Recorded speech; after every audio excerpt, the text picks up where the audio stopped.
How to delete all emails from one sender in Gmail.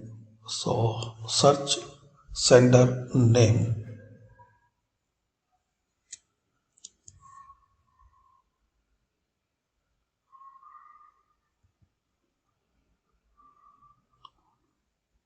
Like I want to delete from this sender, then press enter. So we can see there are so many emails.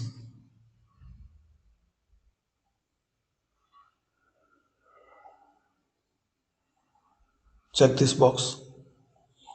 If you want to keep any particular email, so unselect it.